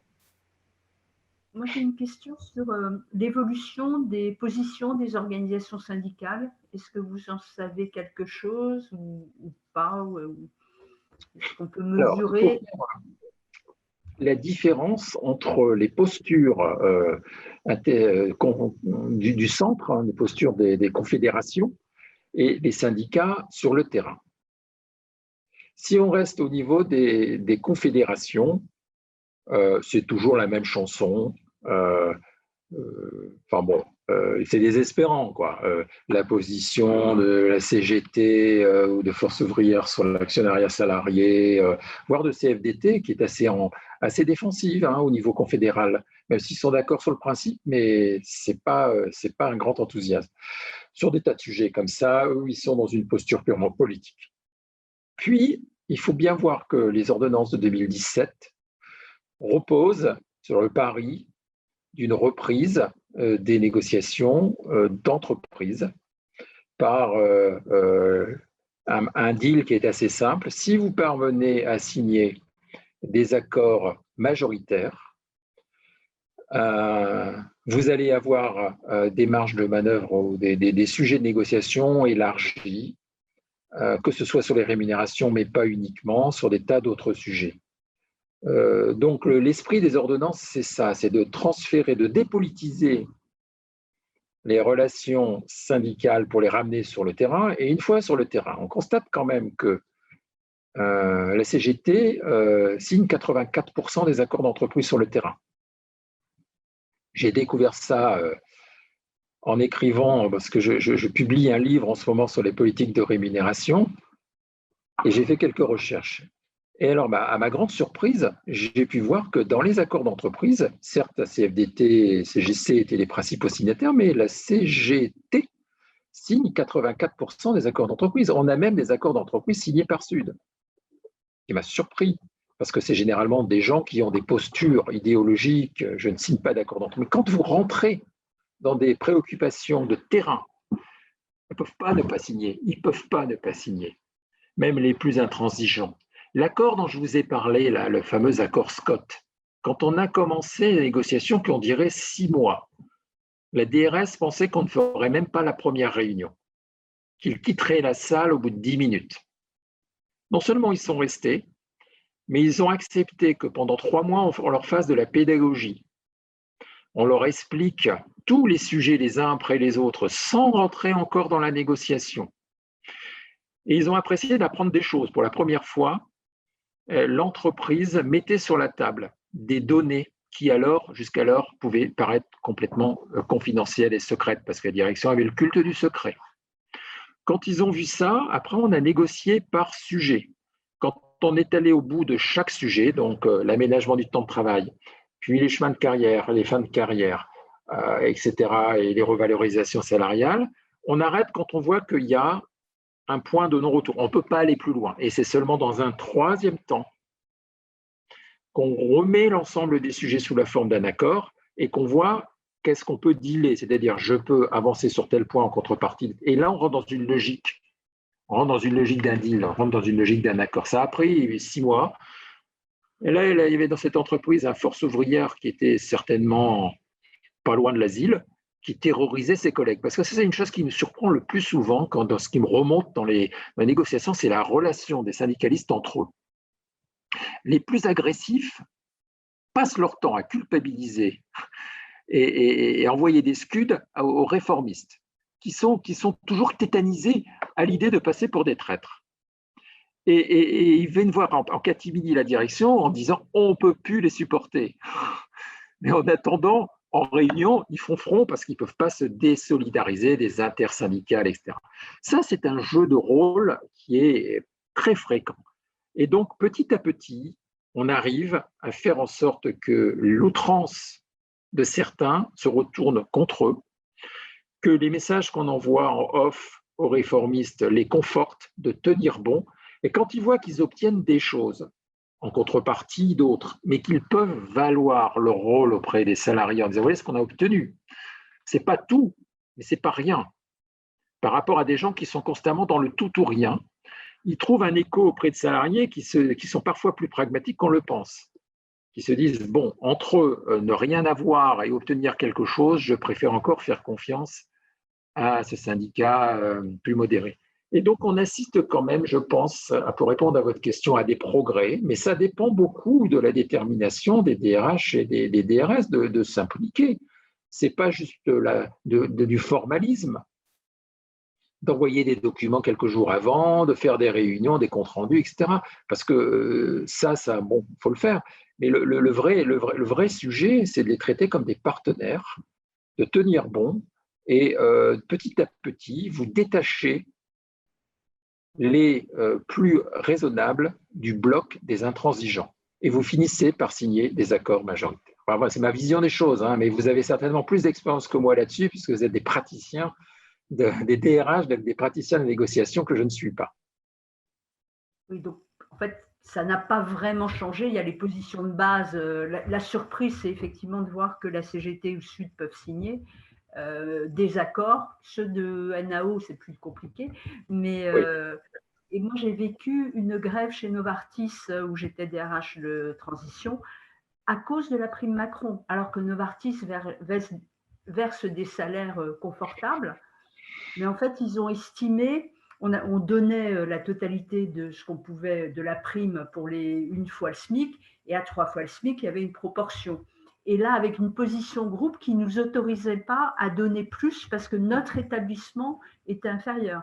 Et la difficulté dans les groupes internationaux aussi, c'est de faire comprendre les critères de rémunération et que tout d'un coup, il y a une prime Macron qui ne va pas dans les budgets et la décision de Bâle, où est le siège social en Suisse. Donc, on a une grève, enfin des débrayages qui se déclenchent sur la prime Macron, et petit à petit, on s'aperçoit que les sujets, c'est la qualité de vie au travail, que éventuellement c'est une prime de transport, et on avait une intersyndicale forte menée, comme vous le décrivez, par le CGT, qui, on était en période de gilets jaunes hein, aussi, voulait mener le combat. Et petit à petit, avec les réformistes, on arrive à signer des accords sur une prime de déplacement et à s'engager, à avoir recruté quelqu'un pour la qualité de vie au travail, etc.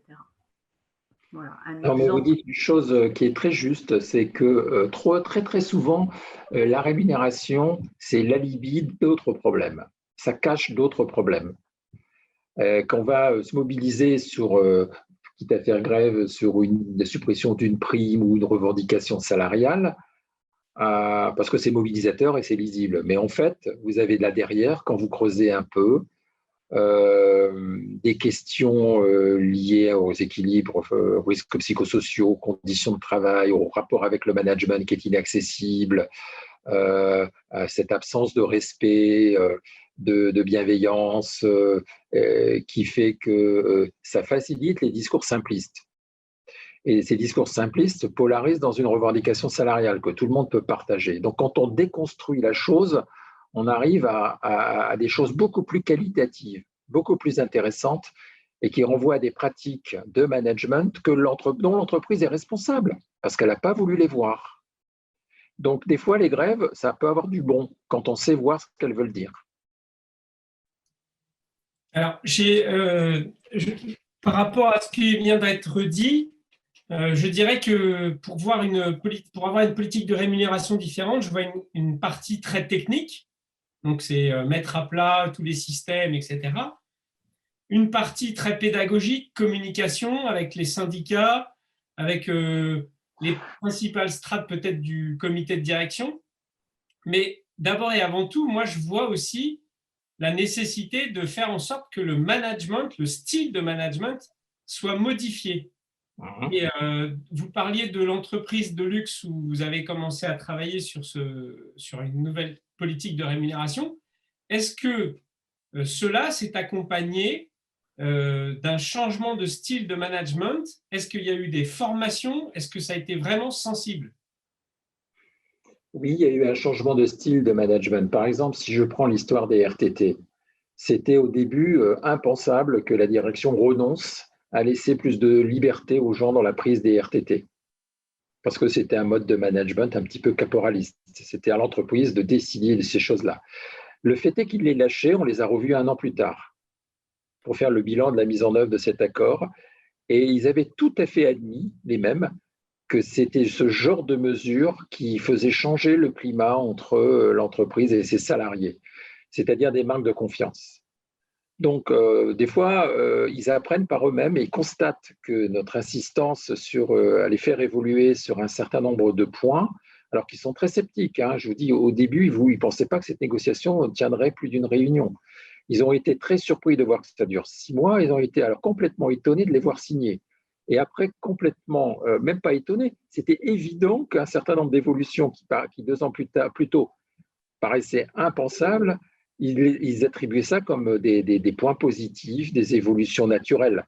C'est ça la courbe du changement. La courbe du changement, c'est quand quelque chose que vous avez tendance à éviter, un jour, parce que vous vous y opposez, un jour vous vous rendez compte que ça fait partie des meubles, vous l'appliquez, vous n'en êtes même pas rendu compte. Donc vous avez changé. Et à ce moment-là, quand vous êtes dans cette courbe de changement, vous savez, cette fameuse vague-là du changement, ça remonte à la fin. Ben, pour nous, on est content, consultants, parce qu'on n'a pas seulement apporté une expertise technique sur un sujet, c'est qu'on a fait on a accompagné des changements plus profonds, humains, des choses qui on aurait parié 2 ans plus tôt, personne n'aurait dit c'est possible. Donc, je ne veux pas être un optimiste impénitent, hein, parce que des fois, il y a des choses qui sont très lourdes et difficiles à faire évoluer, mais j'ai quand même des expériences que c'est possible. Voilà. Et est-ce que cela signifie que finalement, une DRH qui voudrait accompagner une politique différente dans les rémunérations doit en même temps prévoir un plan de formation assez sérieux, notamment dans certaines entreprises où le management est complètement obsolète et la bienveillance n'existe que pendant les séminaires? La réponse est oui.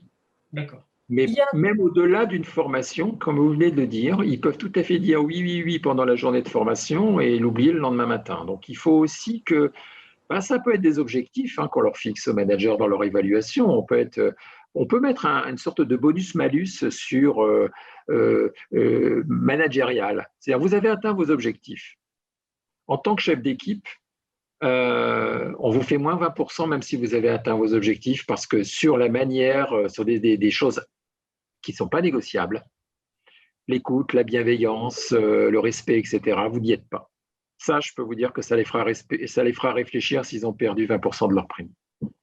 Moi, je pense que ça, sur ces sujets comme ça qui bloquent, par exemple l'égalité salariale femmes-hommes, dont on parle, je vous rappelle que la première loi remonte à 1972, qu'on est toujours à 9% d'écarts salariaux non justifiés par du temps de travail ou des responsabilités différentes.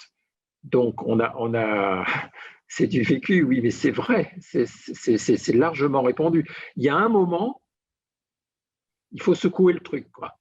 Alors là, le gouvernement a fait l'index. Donc, nous, on a accompagné cette histoire d'index de l'égalité salariale femmes-hommes avec l'idée name and shame, c'est-à-dire que ceux qui n'auraient pas passé les 70 points, on pourrait dire, voilà, les entreprises qui n'accordent pas les mêmes augmentations, ne payent pas les congés, n'accordent pas d'augmentation aux personnes en congé maternité, ou vous avez le dernier critère qui est le plus intéressant selon moi, c'est les 4 rémunérations les plus élevées parmi les 10 plus hautes de l'entreprise. Je vous disais l'autre jour, 1% des entreprises ont atteint cet indicateur. C'est incroyable. Ça veut dire qu'il n'y a qu'une entreprise sur 100 dont les 4 rémunérations les plus élevées sont des femmes. Ça veut dire qu'il y a, sur un comité de direction de 10 personnes, il y a 3 femmes au maximum.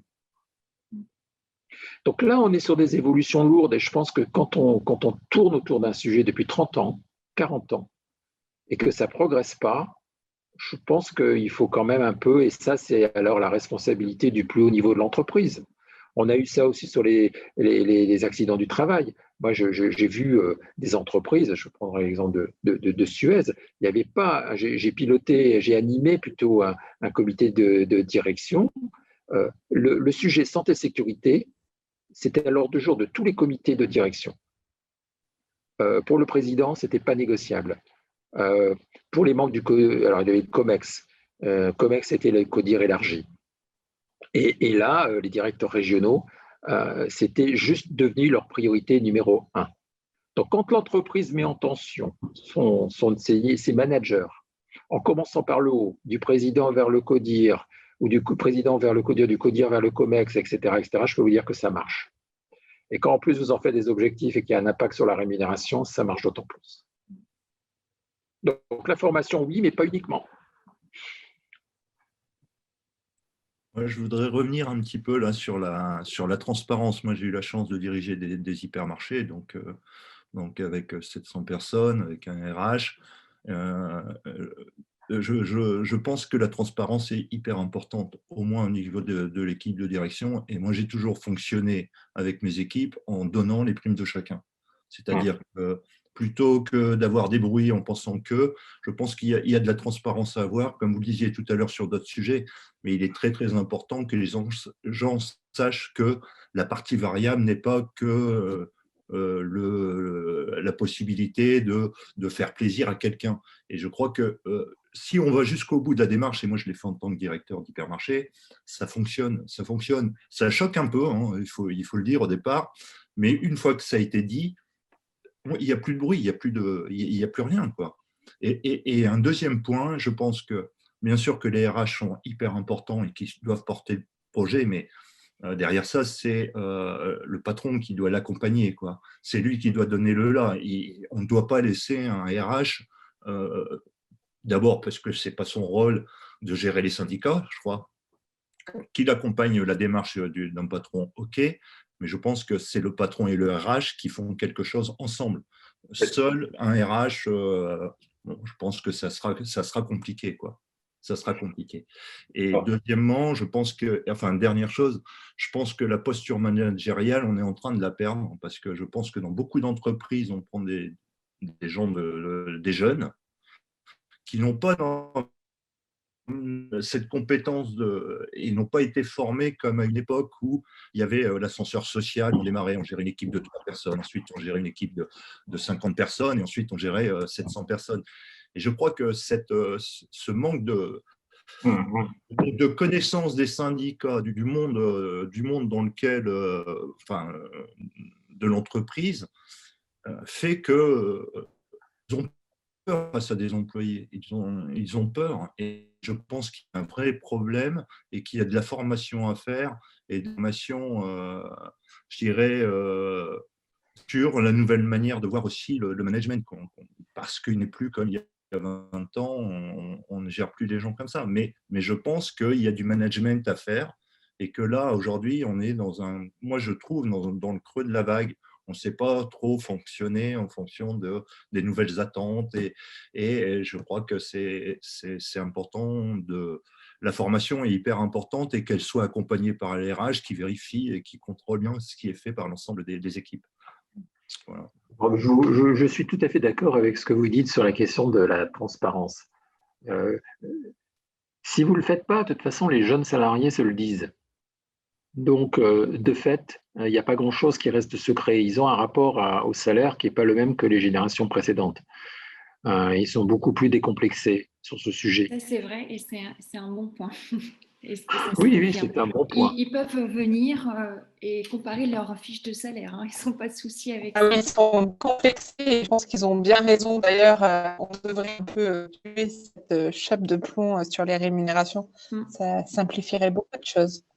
Absolument. Ils ont besoin qu'on leur explique et qu'on donne du sens aux décisions, en fait, voilà, dans la répartition de ces bonus. Le saupoudrage, là, c'est plus possible pour ces générations-là. Ouais. Alors ça, c'est un aspect. On est tous d'accord là-dessus. Vous m'avez posé la question vendredi. Mais il y a un autre aspect. J'ai trouvé une enquête qui nous a interrogé les générations Z sur qu'est-ce qui est important pour vous. Alors, on s'attendait à ce qu'ils mettent le sens du travail en premier et le salaire en deuxième. C'était à égalité. 21% pour l'un, 21% pour l'autre. Donc, en fait, comme je le disais, ils sont attentifs à ce que leurs efforts, leur travail fassent sens. Ils ne sont pas uniquement répétitifs ou ils ne comprennent pas pourquoi ils le font et pourquoi c'est un tel qui fait ça et pas moi, pourquoi on répartit le travail de telle manière. Et ça, c'est la responsabilité des managers de recadrer tout cet aspect des choses. Pour autant, ça ne veut pas dire que ce sont des idéalistes qui ne se battront pas pour une augmentation de salaire ou réclameront pas leurs droits. Donc, il faut avoir les deux en tête. Et s'ils n'ont pas satisfaction sur l'un, ils peuvent quitter l'entreprise. S'ils n'ont pas satisfaction sur l'autre, ils peuvent quitter l'entreprise quand la conjoncture le leur permet.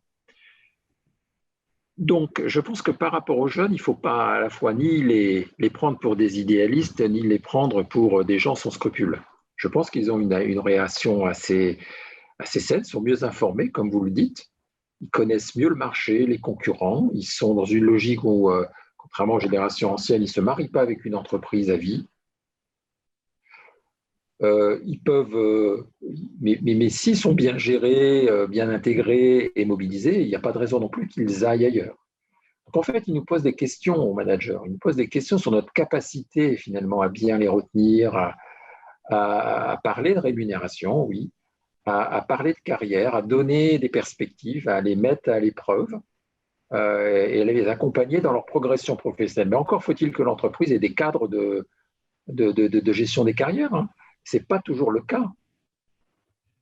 C'est pas toujours le cas. Et donc, là, c'est la fonction RH qui doit accompagner aussi, qui doit structurer. La fonction RH, elle est là pour structurer.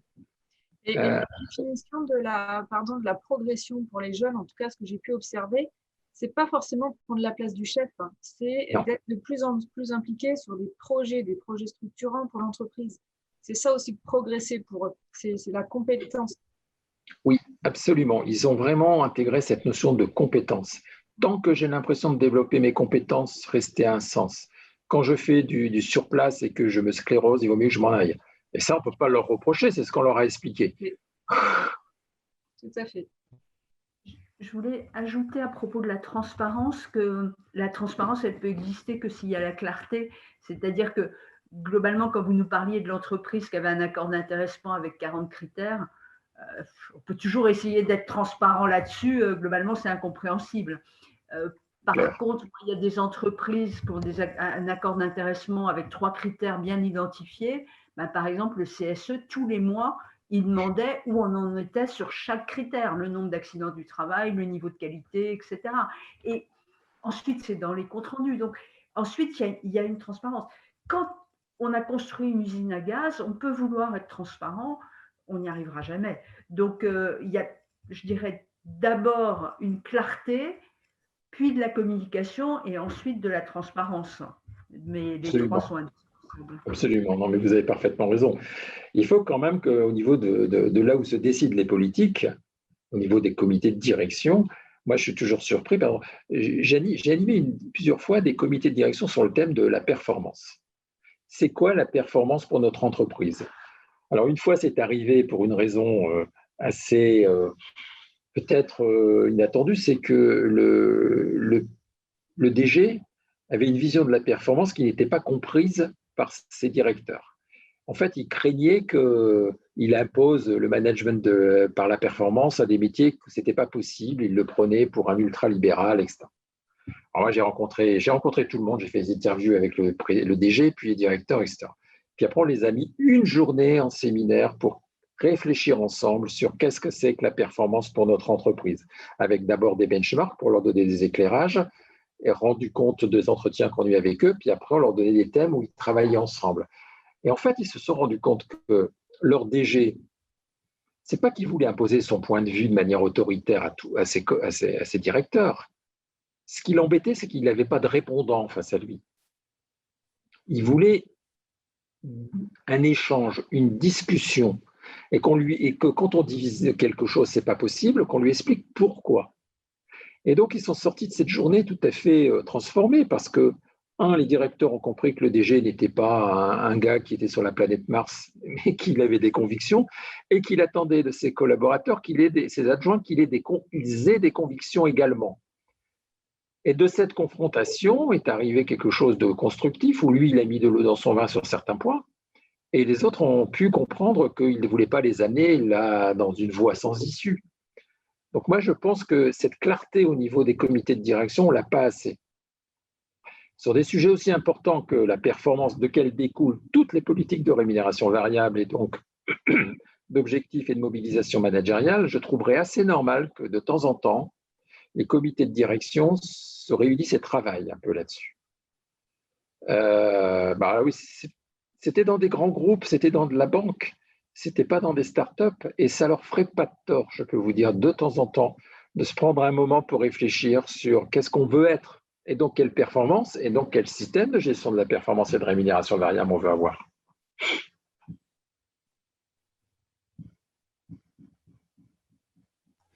Alors, je reviens peut-être à un sujet très concret sur les bonus, mais je voulais savoir ce que vous en pensiez, parce que moi, j'ai mon opinion sur la question.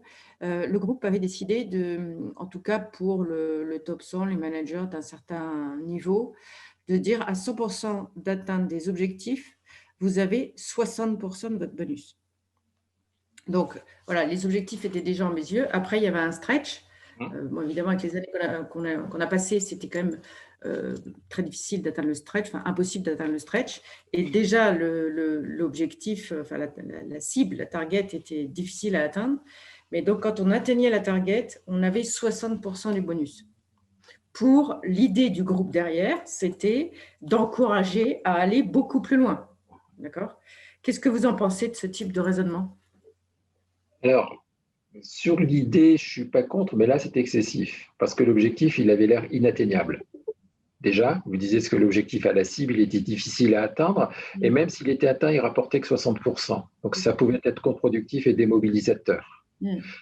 Comme je disais tout à l'heure, si ça avait été 90%, avec un objectif un peu tendu, un peu,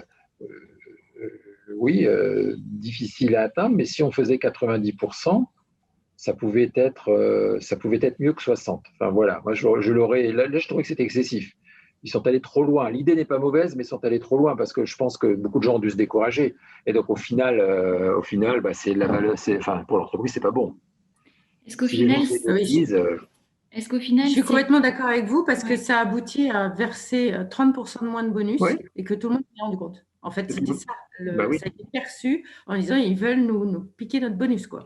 C'est ça, en fait, c'est ce que je voulais dire. Est-ce que c'est pas à un moment donné ce qui va primer, c'est-à-dire rester dans l'objectif, voire même gagner en fait sur les provisions de bonus? Bah oui. Il peut y avoir des stratégies comptables. Oui, parce qu'il y en a, c'est la réalité, et ça c'est super destructeur en fait. Même parfois quand on change en fait des sujets sur la partie rémunération variable, on a du mal à embarquer puisque les gens n'y croient plus, quoi. Ok, on va nous promettre de retravailler sur tel et tel critère, on va faire une partie performance qui va être liée à ma contribution, et après il y a la réalité économique qui va être mise en parallèle à un moment donné. Et est-ce que l'entreprise va aller finalement jusqu'au bout, quoi. Et moi je l'ai vu, c'est très destructeur en termes d'image.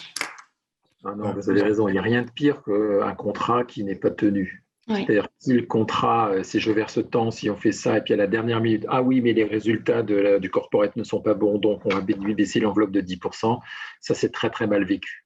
Et du coup, c'est souvent sur la partie, en fait, c'est sur la partie, on va dire, performance qu'on fait la variable d'ajustement. Et c'est ça qui est très destructeur. Parce que sur la partie économique, les chiffres, ils se calculent, c'est mathématique.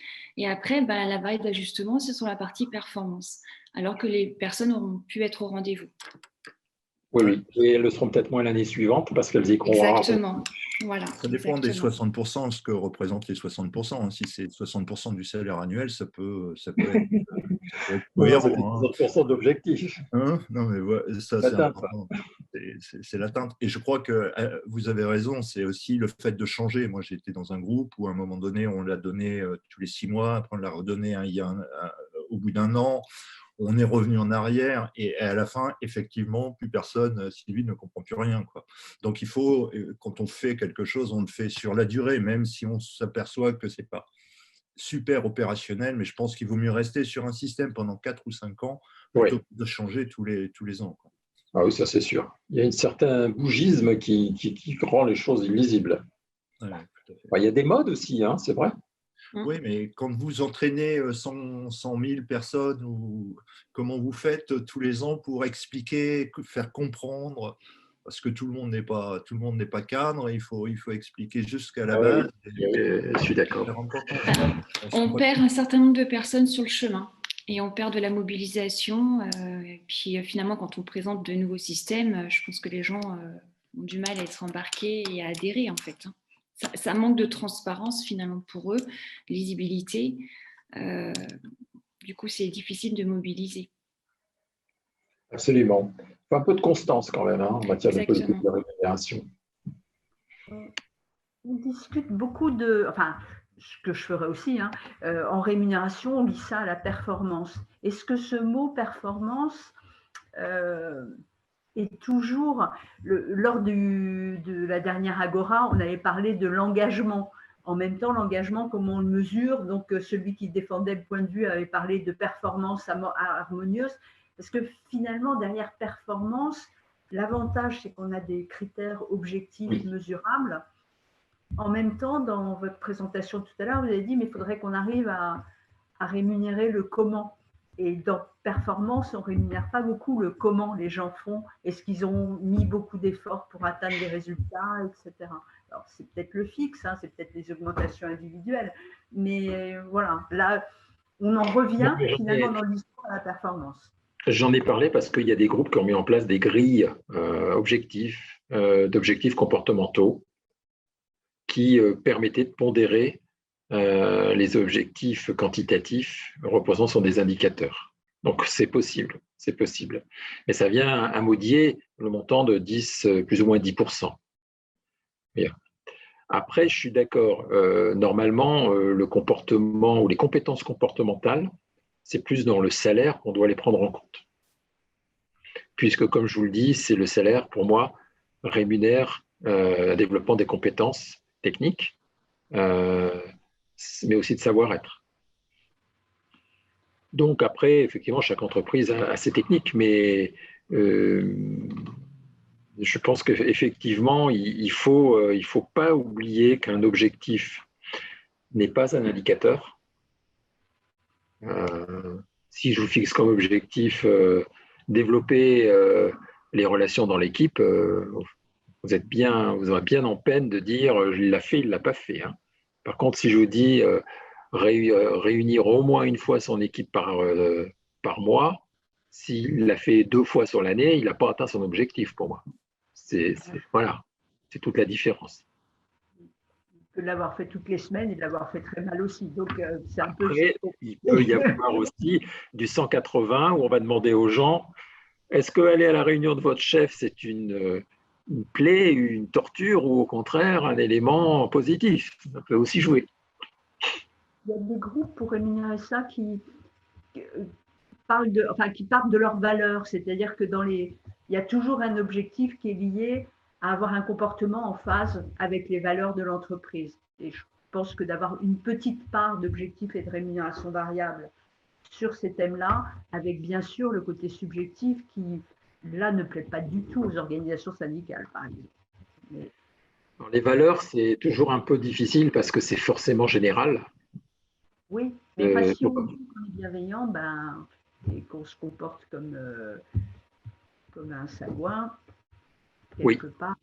Oui, non, mais moi, je pense qu'il faut qu'on ait quand même des choses ancrées sur le terrain. Être bienveillant dans l'absolu, c'est de la philosophie. Être bienveillant dans une équipe qui travaille de nuit, dans des conditions de travail difficiles, avec du bruit, etc., c'est pas pareil. Ça veut dire qu'il y a des fois des conditions qui ne poussent pas naturellement à la bonté ou à la générosité. Donc, il faut le prendre en compte, le terrain, l'activité, les conditions de travail. Ceux qui font les chartes de valeurs dans les groupes bien au chaud à la défense, souvent, ils ne se posent pas trop de questions sur comment ça se vit dans les magasins, sur les chantiers, etc. Moi, l'expérience, par exemple, chez Novartis, ça se décline, ou chez Transdev, avec des équipes qui travaillent en 5-8. Effectivement, on ne va pas demander les mêmes choses pour mesurer, mais il faut essayer de donner des illustrations. Voilà. Quand on va dire vous êtes en phase avec les valeurs, ça veut dire quoi?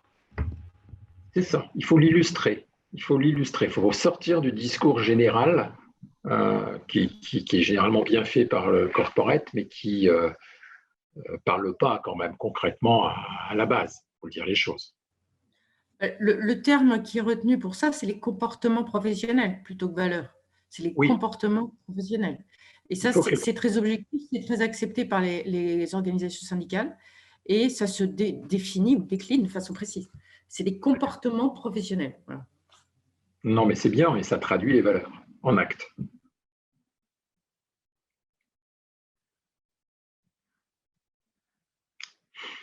Et vous avez aussi des indicateurs tels l'absentéisme qui peuvent être pris en compte. Je pense que ça, c'est un critère qui peut être pris en compte par rapport à une année, parce qu'à l'année d'avant peut-être, mais je pense que ces critères-là peuvent faire partie justement du bien-être des employés au travail.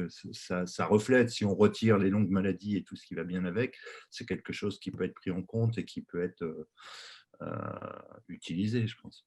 Vous avez parfaitement raison, c'est un indicateur tout à fait pertinent et objectif.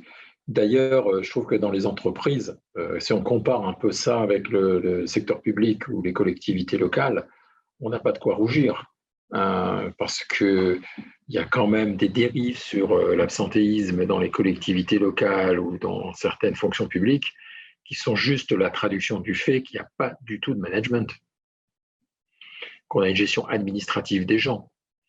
Il y a des gens qui sont livrés à eux-mêmes et qui utilisent leurs droits, parfois outrepassent leurs droits pour obtenir le maximum de choses, enfin, l'objectif étant de travailler le moins possible. Et donc, je pense que dans les entreprises qui ont une certaine expérience maintenant de toutes ces techniques dont on parle depuis tout à l'heure, c'est-à-dire la gestion par objectif, l'accompagnement, l'évaluation, le développement des compétences sous toutes leurs formes, je pense qu'on a un certain savoir-faire de tout ça. On ne part pas de rien. Après, il faut l'adapter à la contexte économique, aux nouvelles technologies et donc leur impact sur l'organisation du travail et aux nouvelles générations et leur exigence, comme on le disait, un peu accrue de transparence et d'avoir du sens dans son travail. Mais je trouve que c'est plutôt challenging. Mais de toute façon, le tableau de bord social passe toujours après le tableau de bord chiffré résultat. Et je pense que c'est un petit peu dommage parce que généralement, si le social va bien, les résultats, en fonction bien sûr des marchés, va bien aussi. Et je pense on devrait mettre beaucoup plus en avant le tableau de bord social avec les handicapés que l'on intègre dans l'entreprise. Il y a plein de choses comme ça qui peuvent être faites et on s'arrête beaucoup et on dit 80% sur le financier, alors que le social, c'est la base. Demain, vous avez un social qui fonctionne bien, l'entreprise fonctionnera bien. Et je pense qu'on ne le prend pas assez en considération. Absolument, nous sommes d'accord. Très bien, il nous reste 8 minutes. Est-ce qu'il y a une dernière question, un dernier partage? Tout le monde a pu s'exprimer comme il le souhaitait? Oui, pas de… Oui, c'est très intéressant et en fait, ça repose, je trouve, un peu les bases et sur la rémunération et les champs à côté. Et ça permet aussi de retrouver un peu des arguments quand on est dans des grands groupes où on a une fois encore la spécificité française, voilà, de la culture, des héritages de l'entreprise, voire des syndicats, dans des grands groupes très internationaux où ils ne fonctionnent pas du tout comme ça. Donc ça permet aussi de trouver des éléments de réponse à leurs questions, voilà, pour répondre à cette agilité tout en dénaturant pas notre modèle quand même. C'est vrai que vu des États-Unis, des fois les groupes, les filiales françaises sont perçues comme très curieuses. Vous avez participation plus intéressement, et puis quand ils ont un profit sharing, ils ont l'impression d'avoir déjà payé. Enfin bon, ça. Il reste des Gaulois réfractaires. Il y a des entreprises américaines qui ne viennent plus en France ou qui s'en vont de la France parce que. Oui, mais il y en a quand même qui restent. C'est qu'on a des non, mais tout à fait. Non, mais le licenciement, comprendre les licenciements, les plans, c'est. Tout à fait, tout à fait. Moi, je suis toujours, et je me dis que si avec un code du travail comme le nôtre, on a quand même beaucoup d'entreprises étrangères qui souhaitent rester, c'est que les travailleurs français ont des vraies compétences. Moi, je dis même plus qu'avec les contraintes qu'on a, sortir des résultats pareils dans un environnement complètement de contraintes qui ne comprennent pas aux États-Unis ou dans des groupes plus anglo-saxons, je pense qu'on est même meilleur. Peut-être, oui. Absolument. Que d'autres pays.